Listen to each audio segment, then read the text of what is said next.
Well, hello, everyone. I'm James Dobson, and you're listening to Family Talk, a listener-supported ministry. In fact, thank you so much for being part of that support for James Dobson Family Institute.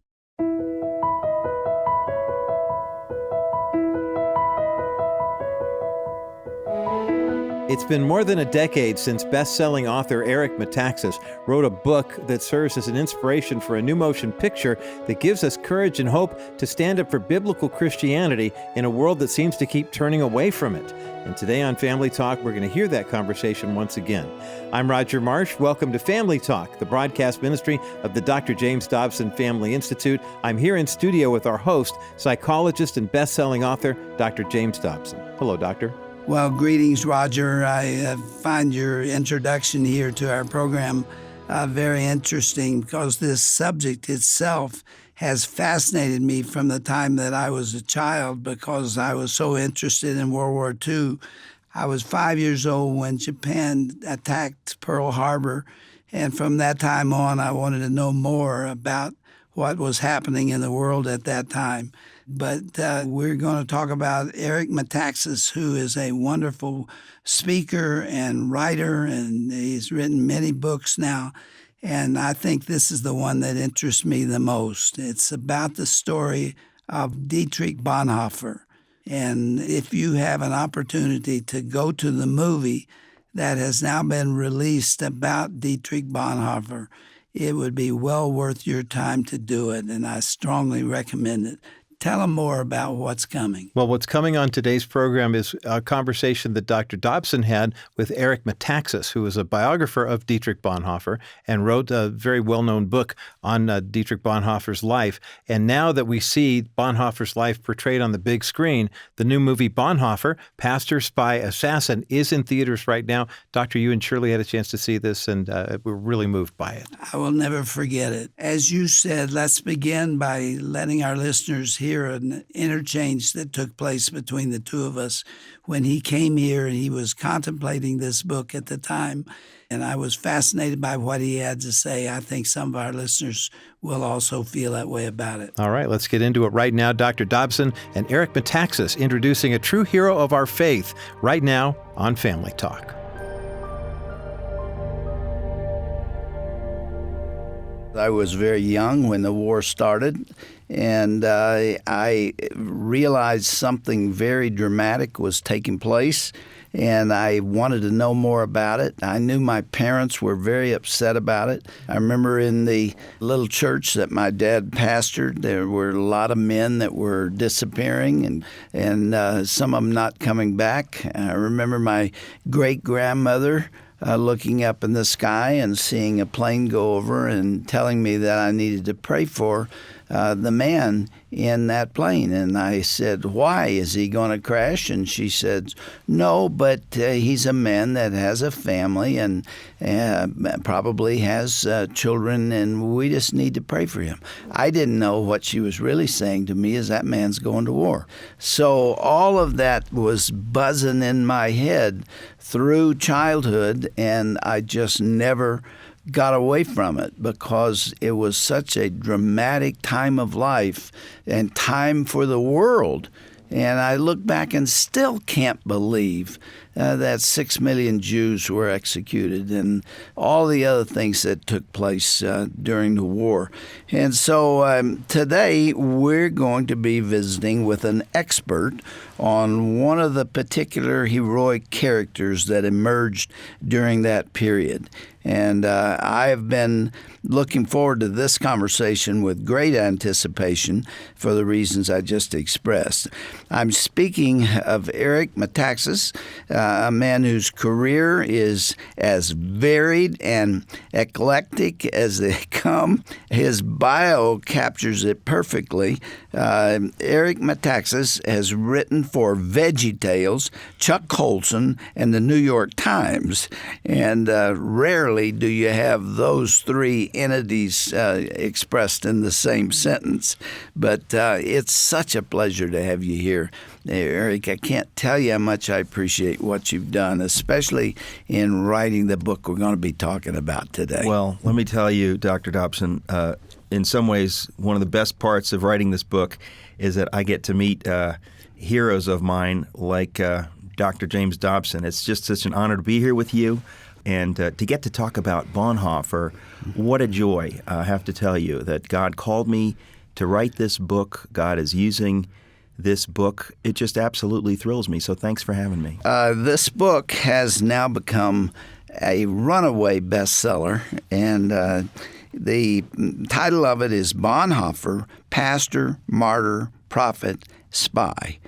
And then he's also written another bestseller called Amazing Grace, William Wilberforce and the Heroic Campaign to End Slavery. Now, you did not set out to be a historian or a writer of biographies. No, I did not. I never had an ambition to write a biography. I'm the sort of writer, as you can tell from my bio, I'm all over the map. I love doing all kinds of things. I'm one of these people that like to do everything once or twice and just for the fun of it. And one thing I have to say is that I never thought I'd write a biography. But this is a case of God clearly leading me and calling me to do these two books. I don't believe that I'm called to write other biographies, but I was called genuinely to write these two books. The Wilberforce book, I ended up, I wrote 3 books of Christian apologetics, sort of fun Q&A called Everything I Always Wanted to Know About God, but We're Afraid to Ask. And I was on CNN, of all places, talking about this book, Everything You Want to Know About God, but We're Afraid to Ask.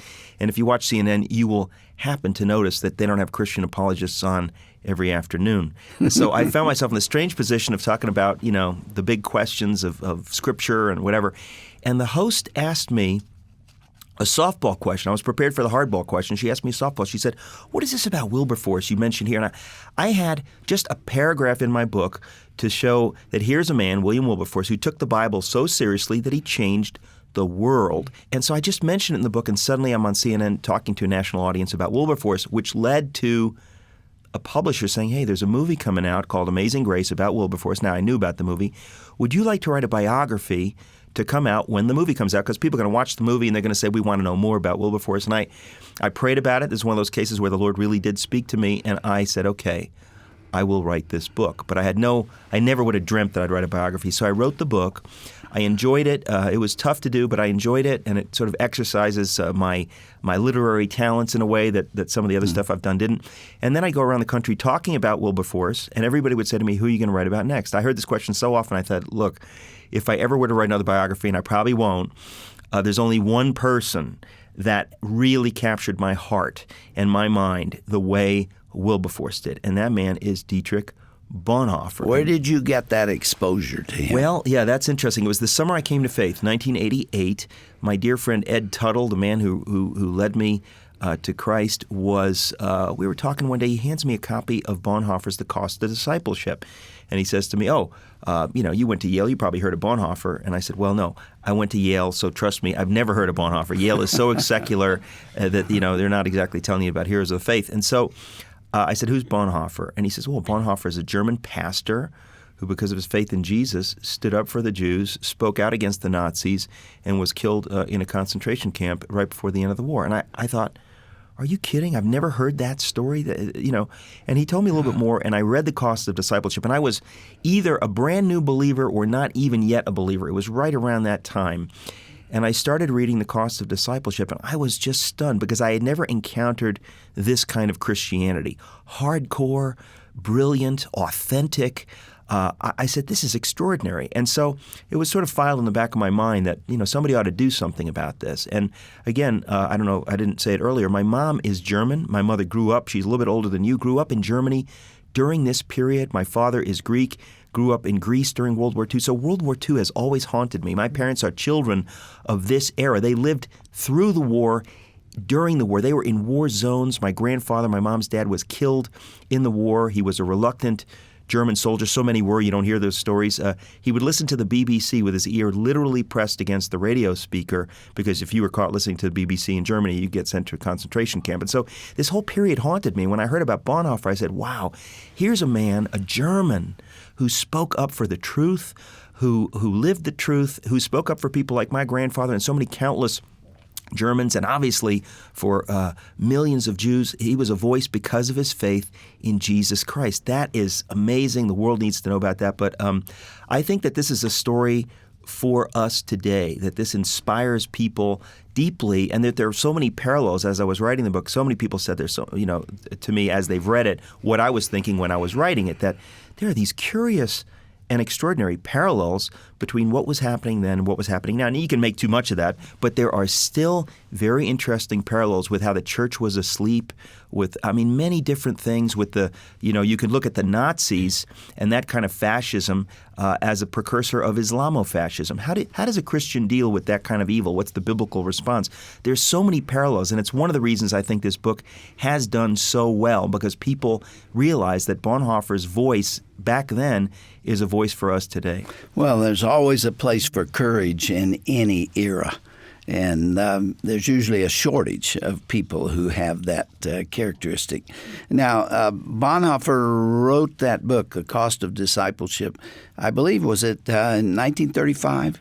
Yeah, around that time. I think it came out in 1937, but it actually did well back then when he was I think it was 1940 when he was already working for German military intelligence, and he spent some time in a Catholic monastery, and the monks were reading his Cost of Discipleship, and this is just a few years after it was published, so clearly it had an immediate impact. He was a brilliant theologian and in some ways quite well known, even in his own lifetime. Go back a little bit and talk about his childhood. Where did he get that kind of character and courage? Well, this man was the son of such extraordinary parents and raised in such an extraordinary family that I said, I've got to write about this family, because I said, when you encounter a family like this, it is no surprise that they produced not just one, but a number of children, all of their children who were heroes, who were courageous, who spoke up for the right thing in the cases of two of them who died for the truth. Bonhoeffer's family, to me, is part of the key to who this man was. His father was the most famous psychiatrist in Germany for the first half of the 20th century. So this was a major figure in German intellectual and medical and scientific circles. This is the father of Dietrich Bonhoeffer. His mother was a quite serious Christian who had roots in the sort of the Zinzendorf, Moravian, Herrnhuter movement, and his governesses were very serious believers. And so you have this incredible amalgam of the best of the world and the best of the church. And this young man was raised, well, even as a little boy, in a culture of the family where you were trained to think clearly. This was not about thinking with your emotions. If you have nothing to say, keep your mouth shut. And it's one of those things you say, what I would give to have been raised in this amazing family, because you saw that not only were they trained to think clearly, but they were also trained by these parents to do the right thing. You get that early on, that they had a respect for other people. They had they were trained to put themselves second and to serve others. And this is part of the family culture. And that was one of my favorite parts of doing research, is discovering what a beautiful family he came out of. And he went to seminary eventually. Yes. Where did he go, and what do you think motivated him? Is it really a love for Christ? Well, initially, no. He was 13 years old when he knew he wanted to be a theologian. But it's unclear. It seems that he really wanted to distinguish himself in the academic world of theology. He was, of course, raised in Berlin. Berlin University was the place on planet Earth. It's like, growing up in the shadow of Caltech or MIT, and you want to study physics. This guy was raised in a neighborhood of some of the greatest theologians on planet Earth. Now, they were theologically liberal, but Bonhoeffer, again, what the beauty of him is that he's intellectually honest and intellectually confident, that even though he ends up not agreeing with them in the theological liberalism, he was confident and humble enough to learn from them, to speak their language, even if he ends up coming out in a different place. So he's 13 years old, decides he wants to be a theologian. At age 14, he announces this to the family. Now, think that he waited a year, because in this family, they'd rip you apart, like, oh, you want to be a theologian? You better know what you're saying before it comes out of your mouth. So he decides, I want to be a theologian. But you get this idea that it's mainly an academic ambition, because they were all such geniuses and such academic. His brother split the atom with Einstein, was a physics guy, and his other brother was the head of the legal department of Lufthansa. So, whatever they did on a high level. So you get the impression that he goes into theology with academic ambition. He goes to Berlin University, and he just impresses. Now think of this, the theological liberal living legends of the day are trying to fight to get this guy to study under them, because he's so impressive. He gets his doctorate at age 21. But here's the punchline: is that he was a Barthian. He was absolutely not a theological liberal at the time. And when you read in the book, I quote what he's writing at that time, and you can't believe how much he gets the gospel. He really gets the difference between dead religion and the gospel of Jesus Christ. But the punchline is that at 21, he gets his doctorate, and what is the question he's answering on this high theological level is, what is the church? And in the course of these high theological academic efforts, he discovers that he has a love for the church, and he wants to be ordained as a minister. So not just to be an academic theologian, but also to serve God in the church, to teach Sunday school, to preach the gospel. So you get this beautiful combination of both of these things. And I think he probably really frustrated the theological liberals that were around him because he was so independent and so clearly not one of them. But he spoke their language. He was respectful to them and gracious. Sometimes people who are hardcore liberal in their outlook assume if you're brilliant, you must be one of them, because conservatives are all jugheads. They're the people that listen to Dobson on the radio. Those kind of people, right? So they can't be so smart. So if you're smart, obviously you're not part of that worldview. You must be one of us secretly, right? Well, Bonhoeffer was not, and I think that part of that too is that they were sure that they could get him. These guys are I guess in their 70s. These are living legends in the world of theology, and he's frustrating them because he resists their entreaties to come under my wing, young man. He wouldn't do that because he was raised under the great Karl Bonhoeffer, his father, and so he had confidence and a real independence intellectually. So you could see how he probably frustrated these theological liberals. There are people out there that from early on, they're geniuses. Now, the only question is, are they going to use their genius for the Lord and for God's purposes? But Bonhoeffer was a genius. Now, his whole family were geniuses, but he was a genius. And when a 13-year-old like Bonhoeffer says, I want to be a theologian, this is not just some crazy idle thing. He really meant it. To be fair, his mother's father and his mother's grandfather were respected theologians. His mother's grandfather was a big deal theologian. So this was part of in the background, not so much on the father's side, but on his mother's side. You see it there. And he sort of took off in their direction. But Bonhoeffer was someone who knew what he wanted. He was very serious. You can just see that even at 13 or 14, even to talk about theology, it's funny to us. But he knew that this is what he wanted to do. It's an extraordinary thing. Let's fast forward in the interest of time to 1933 when something happened that literally changed the world for the worst. It was one of the darkest events in the 20th century. Describe it, and what effect did it have on Bonhoeffer? Well, to really explain what happened in 33, I'll say what happened just before that. Bonhoeffer, before he got ordained as a minister, because you had to wait till you're 25, decided to spend a year in New York City. That's where I live with my wife and daughter. Decides to go to New York. Now, he'd gotten his doctorate at age 21 from the greatest place in the world you could study theology. So for him at age 24 to go to New York and to spend some time at Union Theological Seminary, which was theologically liberal, was not a big deal for him. I think he just wanted to experience New York and America.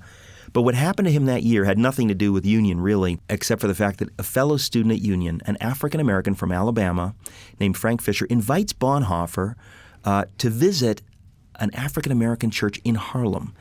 Bonhoeffer goes with him and sees, I think for the first time in his life, the full gospel of Jesus Christ. He sees a congregation, an African-American congregation in 1930, who were no strangers to suffering, let's face it.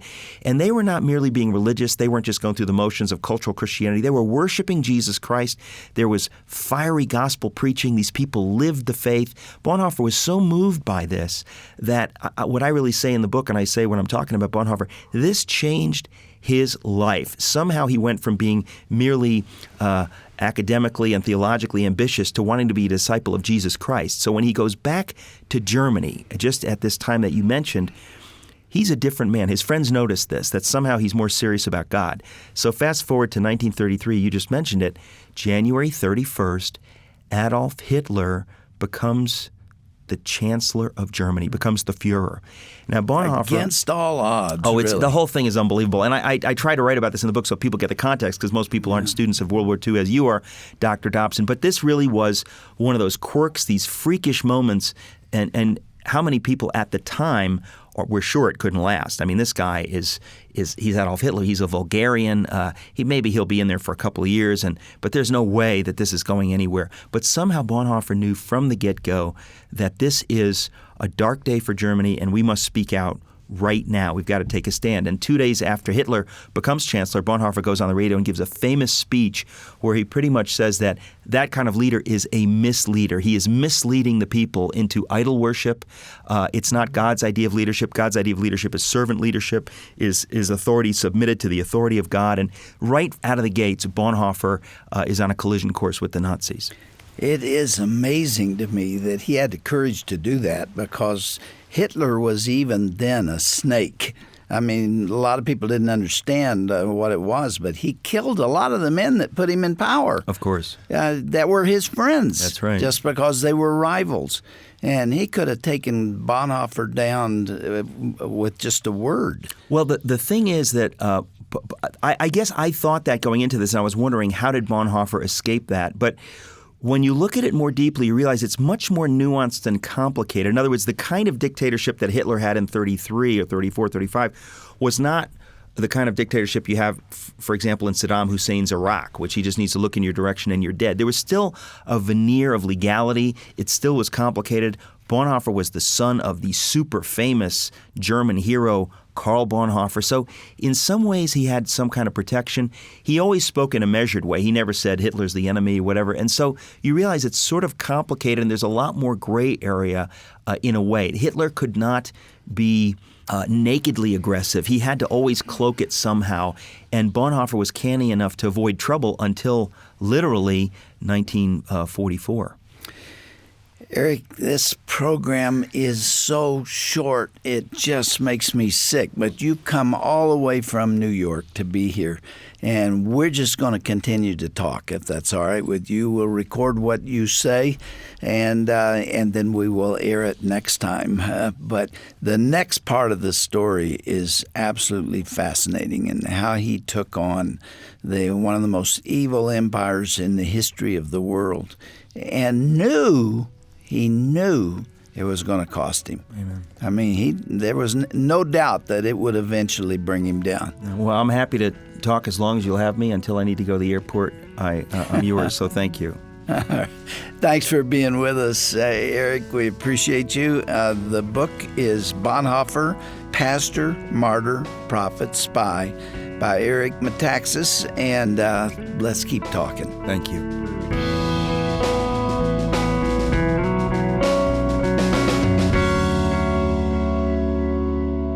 And that is how we concluded part one of Dr. James Dobson's conversation with Eric Metaxas, talking about his powerful biography called Bonhoeffer, Pastor, Martyr, Prophet, and Spy on Family Talk. Well, what our listeners just heard was recorded 12 years ago when Eric Metaxas was a guest here of Family Talk in our studio here. And I thought that was fascinating. But what we talked about there was just the prelude to what is now a movie that will fascinate our listeners. If you have an opportunity to go see that movie, please take the time to do so, because it'll touch your heart and it'll give you courage and confidence in standing up for Christ. I strongly recommend that you see this movie. I don't know how long it's going to be available in the theaters, but if it's there now, I may see you there. Well, we'll look forward to seeing you there. Again, the movie Bonhoeffer is in theaters for at least one more weekend. Go see it while you have the opportunity. And to learn more about the biography of Dietrich Bonhoeffer, written by today's guest on Family Talk, that would be Eric Metaxas, you'll find that information at drjamesdobson.org/Family Talk. Now, in the closing moments of today's broadcast, today is the start of a 12-day devotional that we've created for you here at the JDFI, courtesy of Dr. Owen Strand, who's our Senior Director of the Dr. James Dobson Culture Center. The Christmas season is full of wonder and joy and hope, and the reason, quite simply, of course, is Jesus. You can sign up today to start receiving our 12-day devotional series for Advent. It comes along with brand new teaching videos. We've kept the material short and sweet so little ones won't be squirming their their way through the content. It's our prayer here at the Dr. James Dobson Family Institute that you and yours will be full of wonder and joy and hope as you consider the Christmas story afresh with us. Now, to sign up for the free 12-day Advent series from James Dobson Family Institute, go to drjamesdobson.org and you'll find the link right there on our landing page. That's drjamesdobson.org, and find the link for the brand new 12-day Advent devotional. And keep in mind that your tax-deductible donations go a long way at Christmas time and all throughout the year, but especially now with our year-end matching grant in place that will double any donation between now and December 31st. You can give a gift online at drjamesdobson.org. You can call us at 877-732-6825 or write to us at P.O. Box 39,000, Colorado Springs, Colorado, the zip code 80949. Well, it's been a great day here on the broadcast. Always good to have you in studio, Doctor. Thanks so much for being with us today. Thank you, Roger. And we hope you'll join us again tomorrow for another edition of Dr. James Dobson's Family Talk.